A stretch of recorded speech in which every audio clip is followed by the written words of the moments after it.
दोस्तों मैं हेमराज गुजर। टुडे टॉपिक है जो हमारा चल रहा था बल एवं घर्षण, जिसमें बल में बात करेंगे हम। बल दो प्रकार के होते हैं, संपर्क एवं असंपर्क। तो बल के प्रकार, जिसमें पहला है संपर्क बल और दूसरा है असंपर्क बल।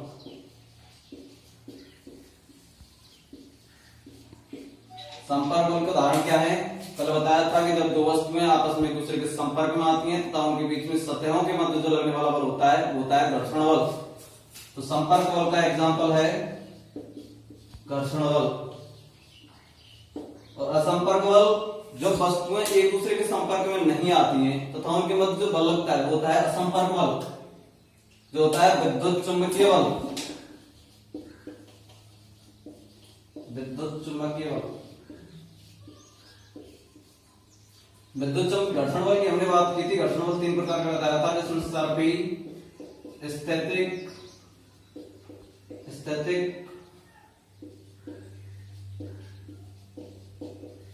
और लूटनी।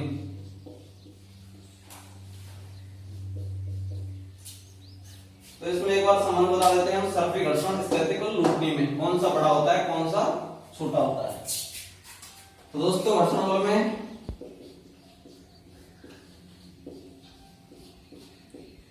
जो लोटनी घर्षण बल है, लोटनी घर्षण बल छोटा होता है, वेरी वेरी लेस देन किससे? सर्पी घर्षण से।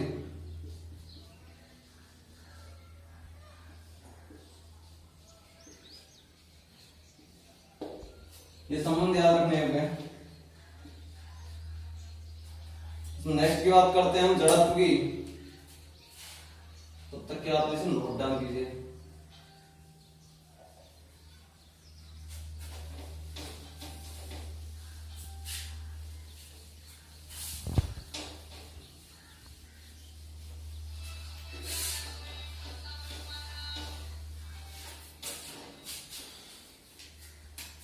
दोस्तों कल हमने जड़त्व की बात की थी, एक बार इसके कॉन्सेप्ट को क्लियर करते हैं। जड़त्व में नियम बताया था, और जो बल का पहला नियम था, जड़त्व एक क्या है? एक जो वस्तु स्थिर है, जो वस्तु स्थिर है वह स्थिर रहना चाहती है, स्थिर रहना चाहती है। जड़त्व जो है, जड़त्व वस्तु के द्रव्यमान पर निर्भर करता है।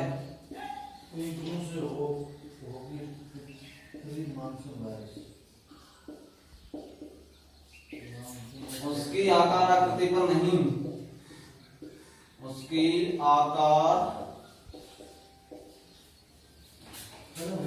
आकृति पर निर्भर नहीं करता।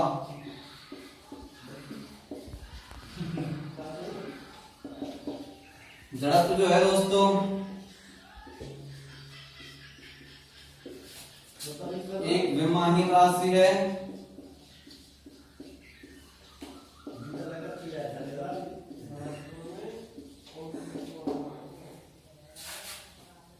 जड़त्व जो है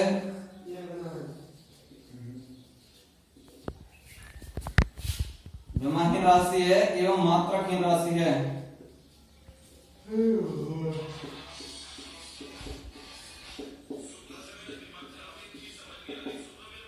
जिस वस्तु का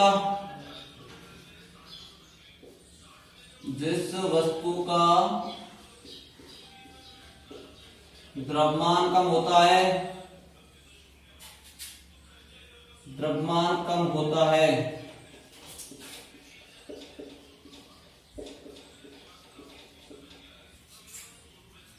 उसका त्वरण अधिक होता है।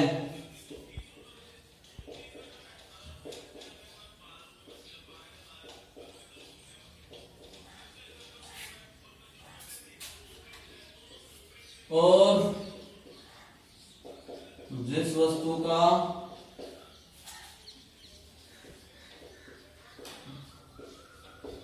द्रव्यमान अधिक होता है,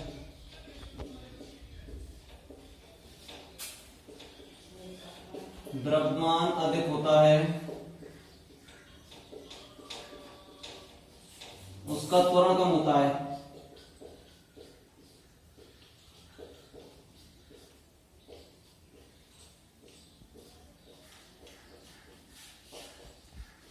तो ये बात करेगा उसको हमने जड़त्व की।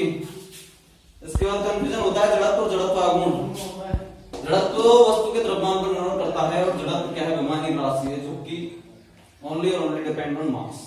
जबकि जड़त्व आघूर्ण जो है उसकी विमा होती है और उसका मात्रक होता है। जड़त्व आघूर्ण का मात्रक होता है, जड़त्व का मात्रक नहीं होता।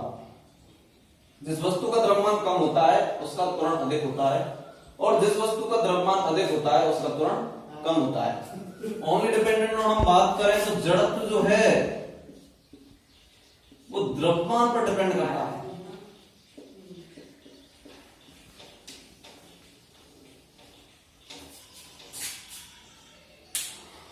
दोस्तों तब तक के लिए आप इसे नोट डाउन कीजिए।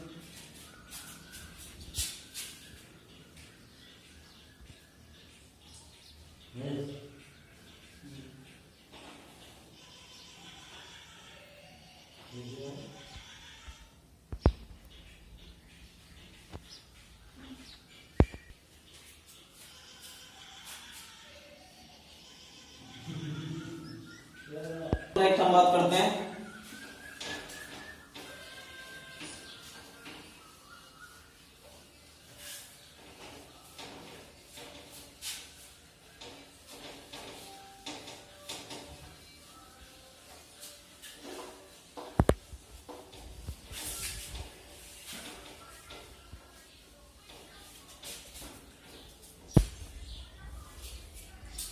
दोस्तों, अब most important question exam point of view से, जो बल का पहला नियम होता है, पहला नियम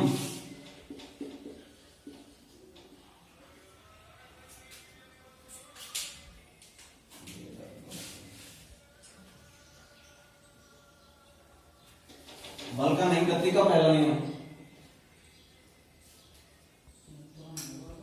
गति का पहला नियम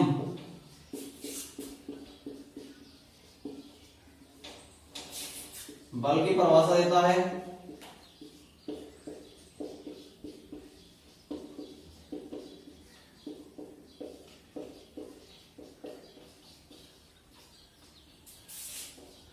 जबकि गति का दूसरा नियम बल के परिमाण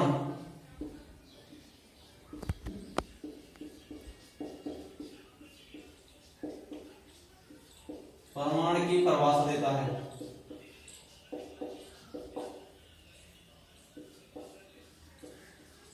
एग्जाम पॉइंट ऑफ व्यू से वेरी इंपॉर्टेंट क्वेश्चन। इसके बाद हम बात करते हैं लिफ्ट की। तब तक के आपसे नोट डाउन कीजिए क्योंकि लिफ्ट इसमें आएगी। लिफ्ट को दे देते हैं एक बार, चलो दे देते हैं। दोस्तों लिफ्ट क्या आकृति होती है? ऐसे ये लिफ्ट होती है। हमने बाहर की बात की थी, F बराबर mg होता है। दोस्तों ये लिफ्ट है,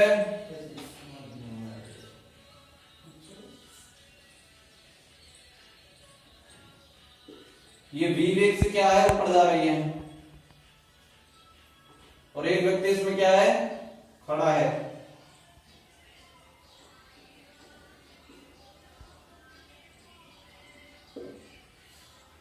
तो लिफ्ट की सतह पर जो लगने वाला यहाँ पे भीतर जो बल है वो कितना होगा, v वेग से जा रही है तो इस पे जो बल होगा एक समान त्वरण एक समान वेग से जा रही है, यानी कि इसको हम एक समान वेग बोलते हैं, एक समान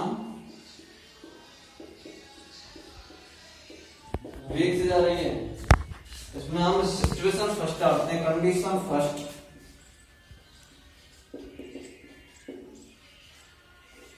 कंडीशन फर्स्ट दोस्तों, यदि लेफ्ट एक समान वेग से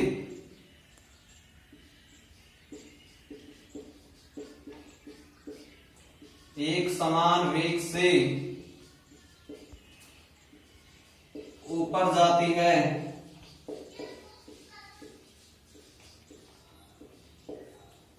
तब लेफ्ट पर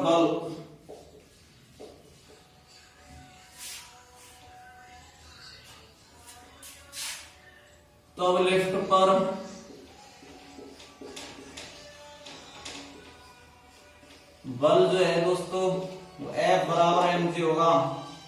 इसे याद रख सकते हैं हम।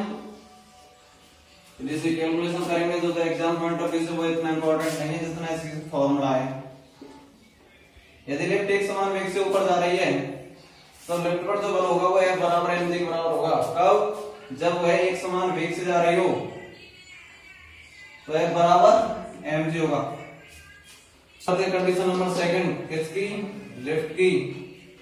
तो कंडीशन फर्स्ट, लेफ्ट एक समान वेग से ऊपर जाती है तो उस पर जो व्यक्ति का जो फोर्स लगेगा उसकी सतह पर भीतर वो होगा, लेफ्ट पर जो बल लगेगा वो होगा F बराबर mg। तो नोट डाउन कीजिए। कंडीशन नंबर सेकंड,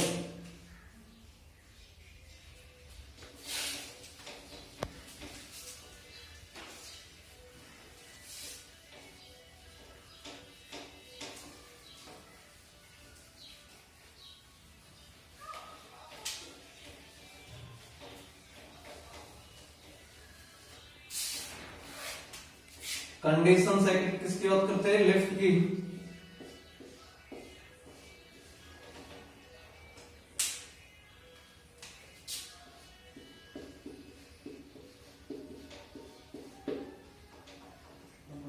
यदि लेफ्ट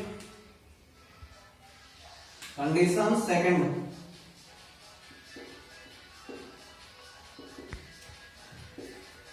जब लेफ्ट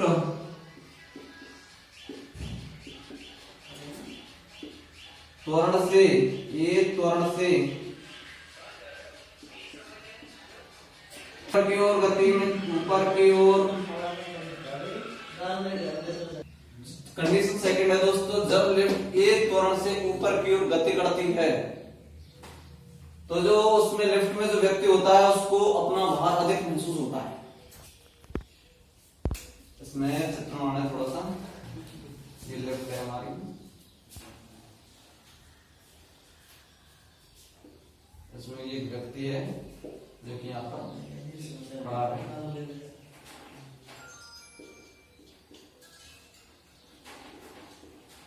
ये त्वरण से कहा जा रही है दोस्तों, ऊपर जा रही है, तब लिफ्ट पर बल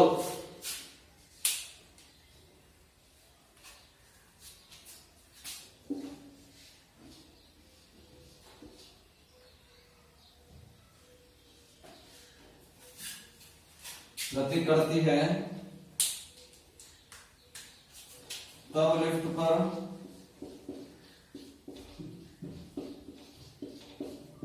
लगने वाला बल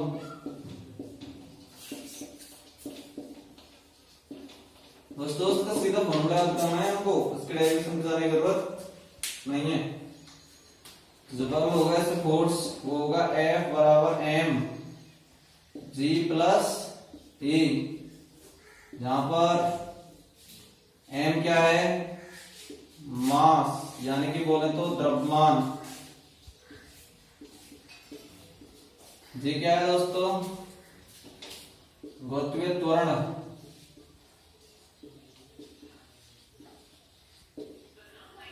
ये क्या है दोस्तों?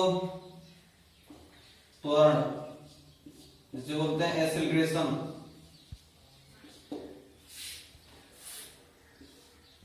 तो जब लेफ्ट एक त्वरण से ऊपर की ओर गति करती है तब लेफ्ट पर जो लगने वाला बल है वो व्यक्ति का जो वजन है वाला बल या फिर वजन बोले से, वेट जो है वो नॉर्मल से ज्यादा लगता है जब लिफ्ट ए त्वरण से ऊपर की ओर जाती है। इसमें कंडीशन नंबर 3 अब से नोट डाउन कीजिए।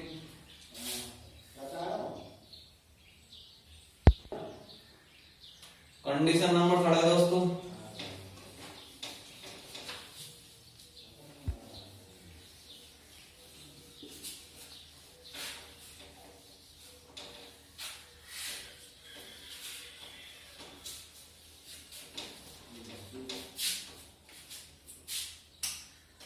कंडीशन 3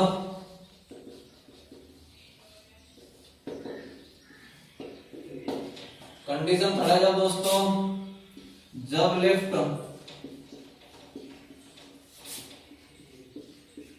ए त्वरण से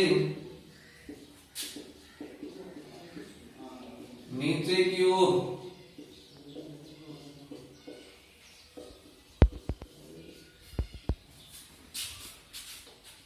की ओर गतिमान हो,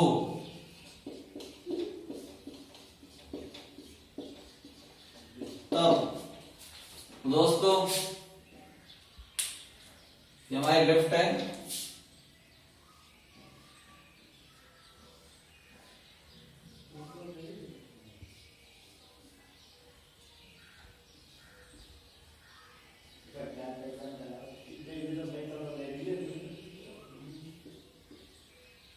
इसमें एक व्यक्ति है यहाँ पर खड़ा है जो कि इसकी सतह पर खड़ा है और ये त्वरण से कहाँ जा रहा है दोस्तों, नीचे जा रहा है।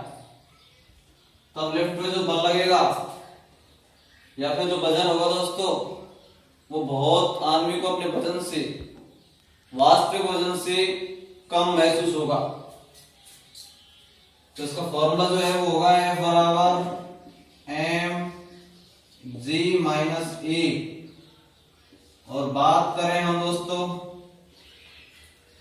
जो वास्तविक वजन है, वास्तविक वजन वो कम होगा आभासी वजन से।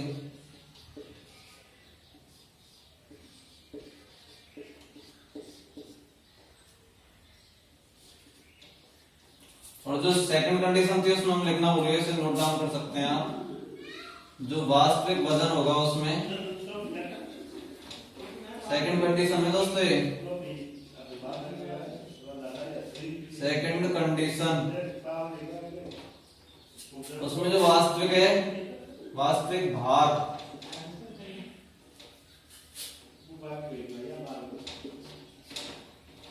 वास्तविक या आभासी भार, जो वास्तविक भार है वो अधिक होता है। सेकंड कंडीशन में बताया था ऊपर की ओर एक त्वरण से विद्यमान हो, तो उसमें क्या था, वास्तविक भार जो है वो ज्यादा होता है आभासी भार से। यानी कि दोस्तों जब लिफ्ट एक त्वरण से नीचे की ओर गतिमान हो तो आदमी को अपने वास्तविक जो भार है, वजन है, वो कम महसूस होता है।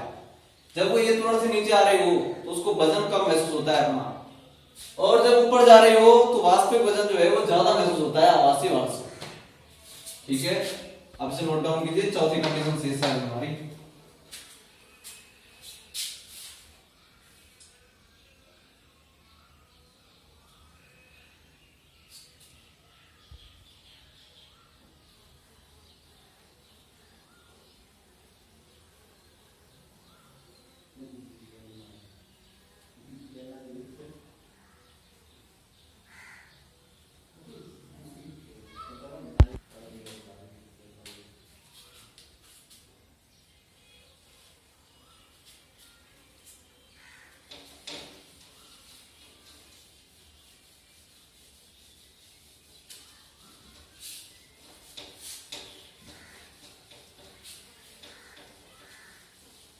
और लास्ट कंडीशन है हमारी फोर्थ कंडीशन, नंबर 4।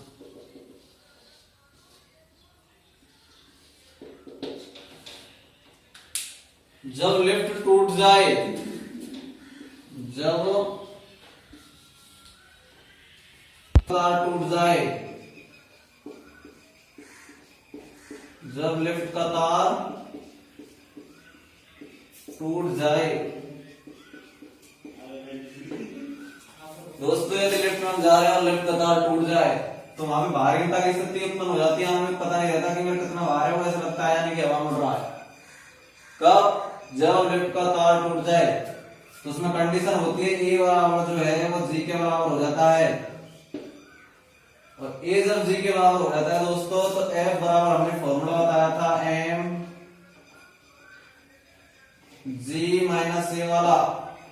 जी और ए बराबर हो गए तो आर बराबर जो है वो आवासी में क्या होगा? 0। तो इसमें जो आंसर आएगा वो होगा भारीहीनता की स्थिति। देखो इसी के बारे में, ये लिफ्ट है हमारी, ये भारी टूट जाती है, इसलिए यहां से रस्सी है वो क्या है? ब्रेक हो गई, टूट गई। यहाँ पे एक आदमी खड़ा है, जब ये टूट जाते हैं यानी कि नीचे आएगी। ए बराबर 0 हो गया, यानी कि जो त्वरण है वो गुरुत्वीय त्वरण के बराबर हो गया। आर बराबर 0 हो जाता है। आर बराबर 0 का मतलब है दोस्तों भारीहीनता की स्थिति। तो इस कंडीशन में लेना भारहीनता की स्थिति, भारहीनता की स्थिति।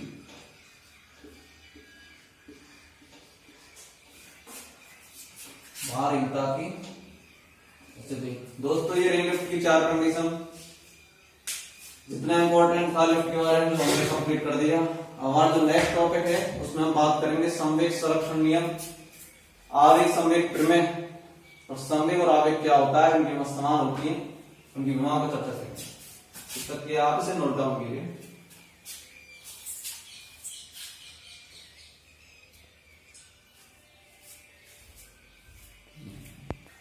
दोस्तों लिफ्ट का चैप्टर जो है उसका तक खत्म हुआ। अब हम बात करते हैं संवेग संरक्षण का नियम।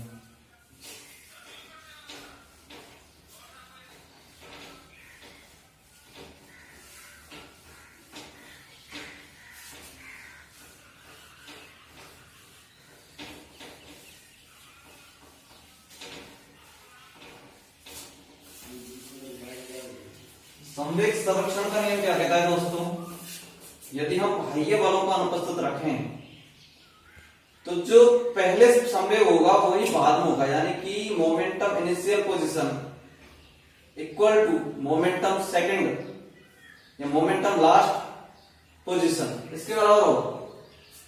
तो बात करते हैं मोमेंटम कंजर्वेशन लॉ, संवेग संरक्षण का नियम।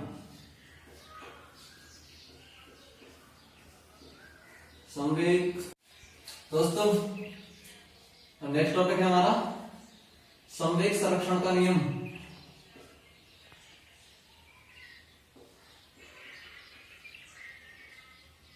संवेग संरक्षण का नियम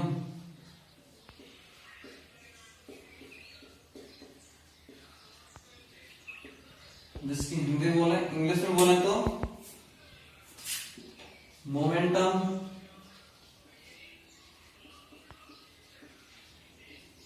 कंजर्वेशन लॉ, संवेग संरक्षण का नियम। दोस्तों संवेग संरक्षण नियम क्या होता है? यदि किसी वस्तु पर बाह्य जो बल है उसकी अनुपस्थिति हो जाए तो उसका जो संवेग संरक्षण संवेग है वो नियत रहता है। डेफिनेशन,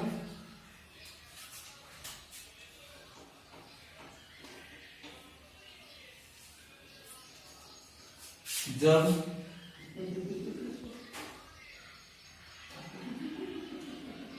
किसी तंत्र पर बाह्य बल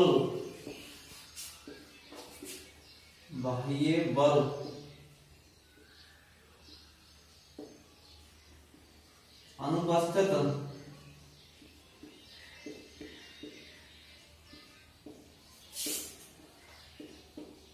अर्थात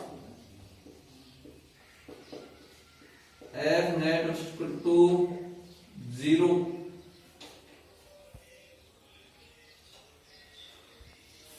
तब संवेग जो है वो संरक्षित रहता है, संरक्षित रहता है। दोस्तों इससे पहले मैं करा चुका हूं गति का द्वितीय नियम। मैंने न्यूटन का द्वितीय नियम दिया था उसे, वो गति का द्वितीय नियम था। वो है दोस्तों, हमने पढ़ा था कि संवेग में परिवर्तन की जो दर है वह बल के बराबर होती है dp अपॉन dt।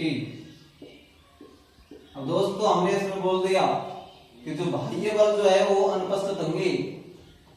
ये हमने जो समीकरण लिया है वो लिया है न्यूटन की या गति के द्वितीय नियम से।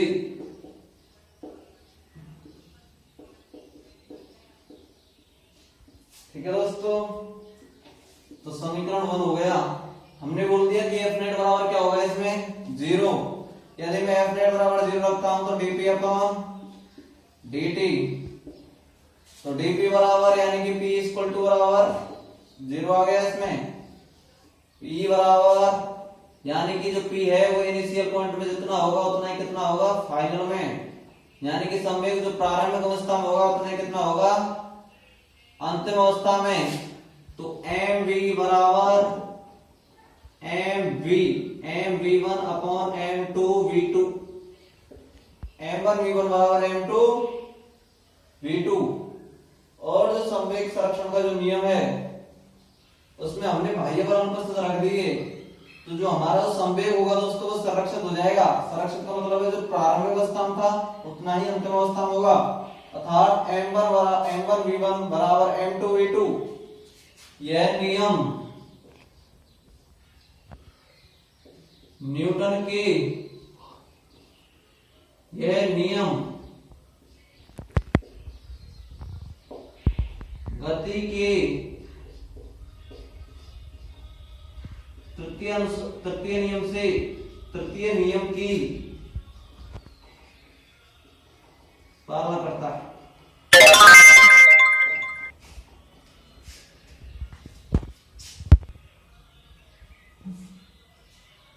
पालना करता है। अब इसे नोट डाउन कीजिए दोस्तों।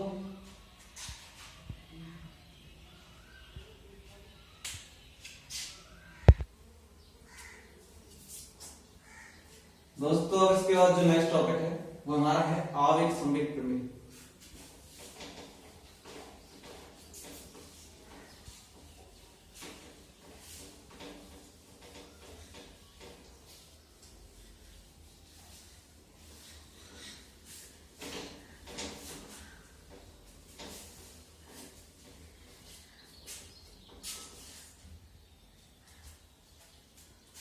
आवेग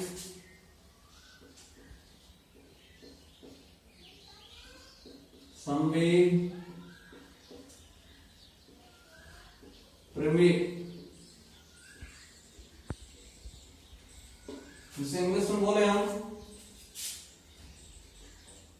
संवेग बोलते हैं momentum, impulse theorem.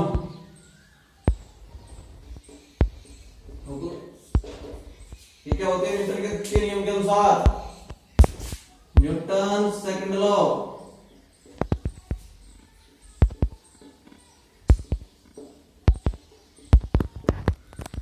F vector बराबर डीपी अपॉन dt। दोस्तों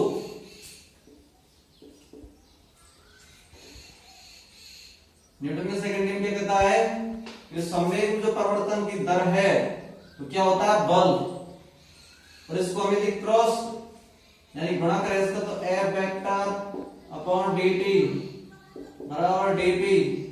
दोनों तरफ क्या करते हैं दोस्तों हम समाकलन, दोनों तरफ समाकलन को इंग्लिश में कहते हैं इंटीग्रेशन, इंटीग्रेशन। देखिए दोस्तों F dt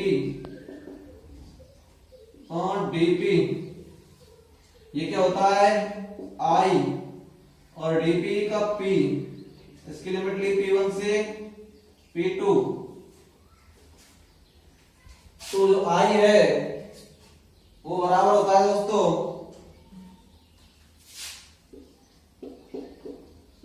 P2 minus P1, यानी कि जो इम्पल्स है जिसे हम आवेग कहते हैं वो डेल P के बराबर होता है।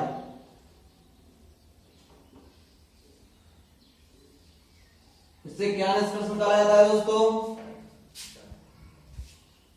कि जो संवेग में परिवर्तन होता है,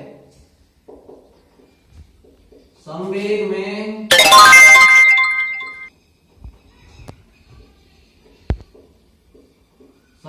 जो परिवर्तन है वो दोस्तों क्या होता है, आवेग होता है।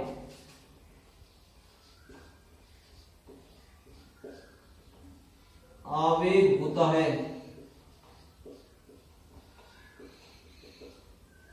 संवेग में परिवर्तन क्या होता है, आवेग। आई को यदि हम डिनोट करते हैं, इसे कहते हैं हम आवेग। आवेग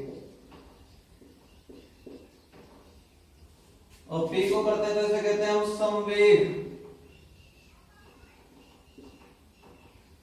दोस्तों पहला पॉइंट हमने निकाले कि संवेग में परिवर्तन क्या होता है, आवेग होता है। और दूसरे की हम बात करते हैं तब तक के लिए आपसे note down. Exam point of view से वेरी इंपॉर्टेंट क्वेश्चन कि संवेग में परिवर्तन जो है वो आवेग होता है, लेकिन संवेग में परिवर्तन किधर वो क्या होगा, इसे हम तब तक के आपने नोट डाउन करेंगे। इसका दूसरा पॉइंट हम लिखेंगे उसके बाद, ठीक है, नोट डाउन कीजिए।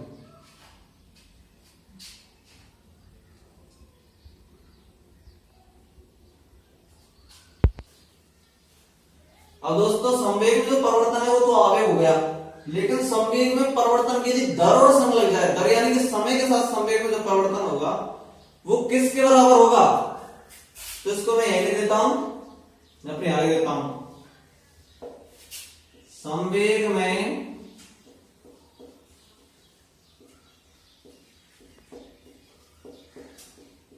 परिवर्तन की दर वो क्या होती है दोस्तों,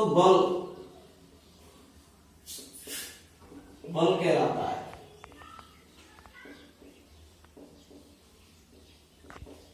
जबकि दोस्तों संवेग में यदि परिवर्तन है तो क्या होगा, आवेग। और संवेग में यदि परिवर्तन की दर समय लग गई तो क्या होगा दोस्तों, वो बल। और संवेग में ओनली परिवर्तन है तो वो क्या होगा, आवेग। तब तक के लिए दोस्तों आप इसे नोट डाउन कीजिए। उसके बाद हम घर्षण के नियम गुण और हैं कि वो किस पर निर्भर करता है और किस पर नहीं, वो शेष रह रहा है। इसके बाद यहां से टॉपिक फिनिश हो जाएगा। बेसिक पॉइंट ऑफ व्यू से एग्जाम की, बेसिक पॉइंट ऑफ व्यू से, एग्जाम की पॉइंट ऑफ व्यू से ये इतना ही है इसमें नॉर्मल तरीके से। और यदि इसकी एडवांस लेवल की बात करेंगे तो एडवांस लेवल में आते हैं सिर्फ न्यूमेरिकल और कुछ नहीं आता। तो आप इसके लिए यहां तक आप इसे नोट डाउन कीजिए। इसके बाद हम फ्रिक्शन की कुछ प्रॉपर्टी है उसको हम बताएंगे। तब तक के लिए दोस्तों आप इसे नोट डाउन कीजिए।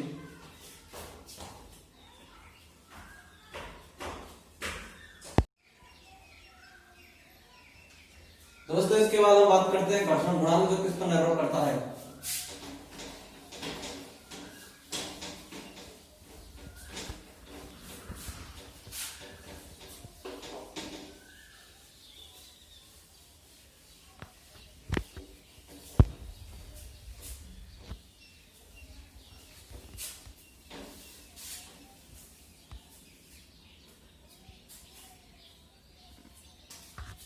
घर्षण कोण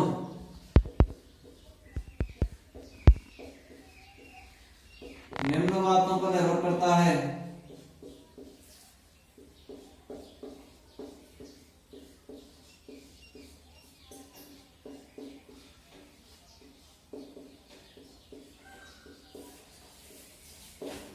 जिसमें दोस्तों पहला है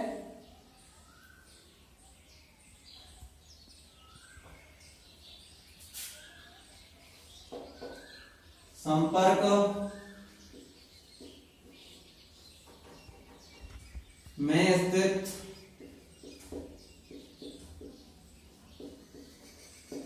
पदार्थ की प्रकृति पर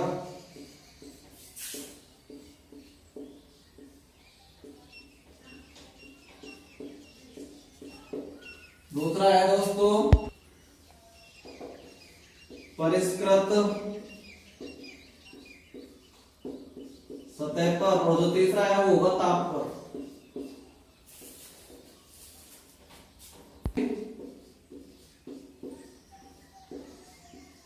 ताप पर। इसके अलावा दोस्तों जो घर्षण कोण है, यदि हम उसकी पूरी डेरिवेशन की बात करेंगे तो बहुत लगेगा, जो कि एग्जाम पॉइंट ऑफ व्यू से इंपॉर्टेंट नहीं है, सिर्फ उसका फॉर्मूला उपयोगी है। तो घर्षण कोण, इसे भी आप सब नोट डाउन कर सकते हैं। घर्षण कोण जो होता है म्यू एस बराबर टेन अल्फा टेन लैम्डा, साफ नहीं, म्यू एस बराबर टेन लैम्डा। घर्षण कोण का मान जो है वो 1 से कम होता है, यानी कि बोले तो घर्षण कोण म्यू एस का मान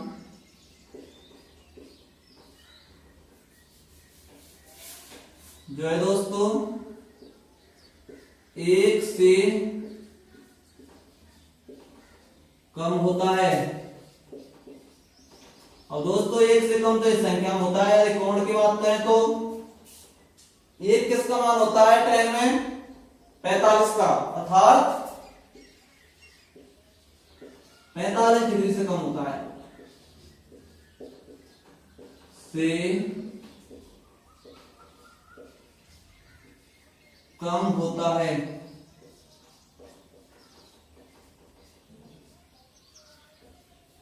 इसके अलावा दोस्तों हमारे दो एक संबंध और है इसमें घर्षण के बारे में। घर्षण कोण निम्न बातों पर निर्भर करता है, ये हो गया। घर्षण कोण का फॉर्मूला क्या है, ये हो गया। और जो घर्षण कोण का जो मान है म्यू एस का मान है, वो जो 1 से कम होता है हमेशा के लिए, अर्थात 45 डिग्री से कम होता है। इसके बाद बात करेंगे हम घर्षण कोण और विराम कोण में संपर्क, उस संबंध घर्षण कोण और विराम कोण में संबंध क्या होता है, इसके नेक्स्ट टॉपिक में बात करेंगे हम दोस्तों। तब तक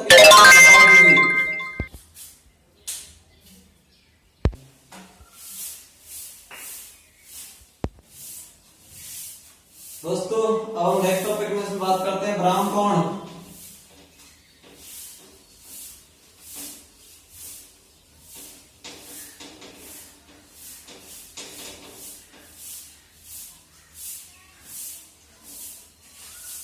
विराम कोण क्या होता है दोस्तों? विराम कोण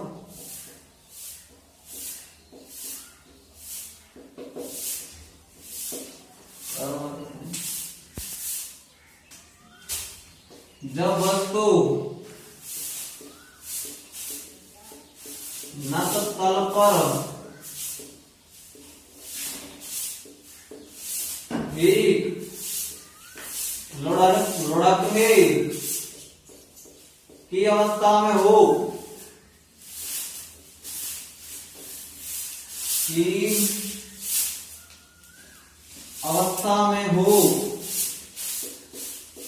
तब नत तल के द्वारा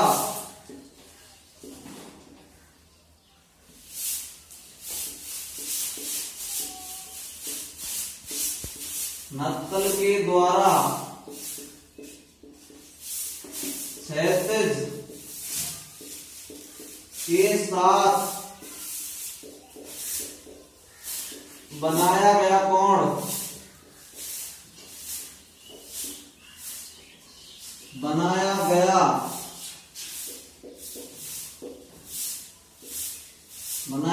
कोण क्या कहलाता है दोस्तों? विराम कोण। विराम कोण कहलाता है। एक बार इसको देख लेते हैं, देखिए चित्र को दोस्तों।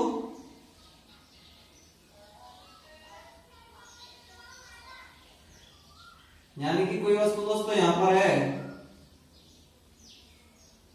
जब वो क्या है ठीक लुढ़कने की स्थिति में है, तो ये क्या है दोस्तों? नत तल।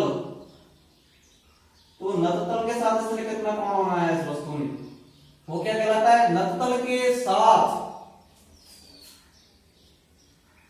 तब नत तल के साथ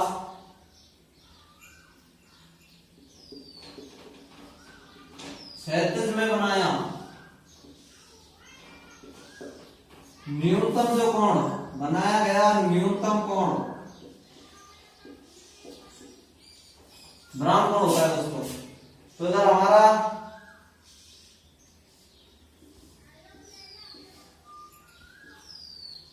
दोस्तों जो हमारा जो लगता है वो होता है mg cos अल्फा, यानी कि क्या होता है क्षैतिज। लंबवत की बात करें दोस्तों तो mg sin अल्फा, और जो बीच में कोण रहा है वो होता है अल्फा, तो इसको हम f, ये mg का काम करता है दोस्तों। f बराबर जो होता है mg sin अल्फा। इसको इक्वेशन नंबर फर्स्ट, f बराबर जो r बराबर है विकलंब प्रतिक्रिया बल बोलते हैं इसे, वो होता है mg cos alpha. Equation number second, समीकरण फर्स्ट और सेकंड से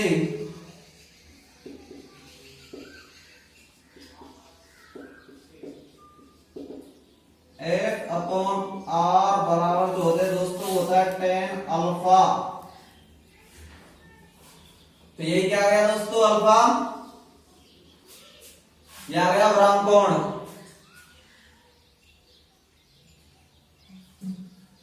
जिससे f अपॉन r को हम क्या कहते हैं दोस्तों, म्यू एस बराबर tan अल्फा। ये किस समीकरण को शो करता है दोस्तों, ब्राह्म कोण। ब्राह्म कोण, इससे पहले दोस्तों हमने घर्षण कोण पढ़ लिया था, अब ब्राह्म कोण हो गया। अब हम बात कर सकेंगे घर्षण कोण और ब्राह्म कोण के मध्य जो संबंध होता है उसमें, तब तक के लिए दोस्तों आप ब्राह्म कोण को नोट कर सकते हैं।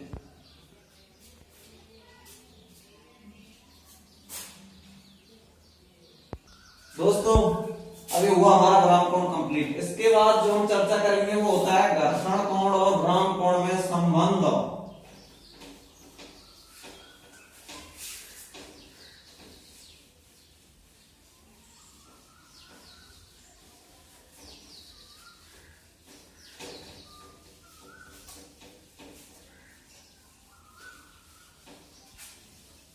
दोस्तों फॉर्मूला को कभी नहीं भूलना चाहिए, न्यूमेरिकल फॉर्मूला से होता है, यदि फॉर्मूला को बोले तो शायद न्यूमेरिकल मुश्किल।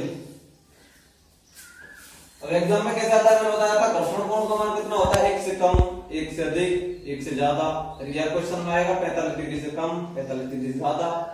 तो एक घर्षण कोण जो है वो 1 से कम होता है, यानी कि 45 डिग्री से कम होता है। उसका फॉर्मूला बताया था मैंने आपके लिए, म्यू एस बराबर tan लैम्डा। इसी के साथ हम बताते हैं ब्राह्म कोण एवं घर्षण कोण में संबंध। ब्राह्म कोण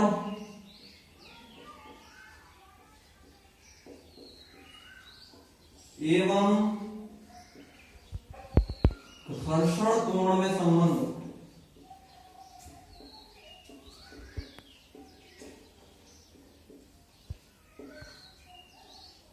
दोस्तों आपने अभी यहां पढ़ाई था थोड़ा सा थोड़ी देर पहले कि ब्राह्म कोण क्या होता है दोस्तों, म्यू एस बराबर tan अल्फा, और घर्षण कोण अभी पढ़ाई था म्यू एस बराबर tan लैम्डा, जिसका मान क्या होता है 1 से कम, इसका घर्षण कोण।